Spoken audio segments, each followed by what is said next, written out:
இன்றைய வானிலை தொடர்பான தகவல்களை அறிந்து கொள்வதற்காக வளிமண்டலவியல் திணைக்களத்தின் வானிலை அதிகாரி முகமது சாலிஹினுடன் தொலைபேசியூடாக தொடர்பினை ஏற்படுத்தியுள்ளோம்.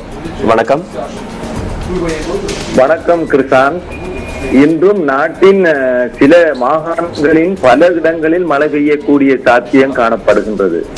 வடக்கு, கிழக்கு, வடமத்திய மற்றும் ஊவா போன்ற மாகாணங்களின் பல இடங்களில் மழை பெய்யக்கூடும். பிற்பகலில் அல்லது மாலை வேளைகளில் மத்திய சப்ரகம மேல் மாகாணங்களின் பல இடங்களிலும் காலி மாத்திரை மாவட்டங்களிலும் மழையோ அல்லது இடியுடன் கூடிய மழையோ பெய்யக்கூடும். இவ்வாறு இடியுடன் கூடிய மழை பெய்கின்ற வேளைகளில் தற்காலிகமாக பலத்த காற்றும் மின்னல் தாக்கங்களும் ஏற்படக்கூடும். இவ்வாறான சந்தர்ப்பங்களில் பொதுமக்கள் அவதானத்துடன் செயற்படுமாறு கேட்டுக்கொள்ளப்படுகின்றனர்.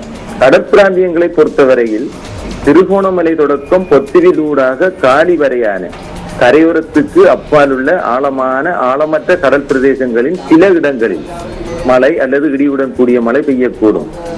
கடற்பிராந்தியங்களில் காற்று மணித்தியாலத்துக்கு 20 முதல் 30 கிலோமீட்டர் வேகத்தில் கிழக்கு திசையில் இருந்து வீசும். கடற்பிராந்தியங்களில் இடியுடன் கூடிய மழை பெய்கின்ற சந்தர்ப்பங்களில் தற்காலிகமாக காற்றின் வேகம் அதிகரித்தும் காணப்படும். இவ்வாறு காற்றின் வேகம் அதிகரித்து காணப்படும் சந்தர்ப்பங்களில் கடல் பிரதேசங்கள் கொந்தளிப்பாகவும் காணப்படும். நன்றி அந்த வானிலை தொடர்பான தகவல்களை வழங்கியமைக்கு.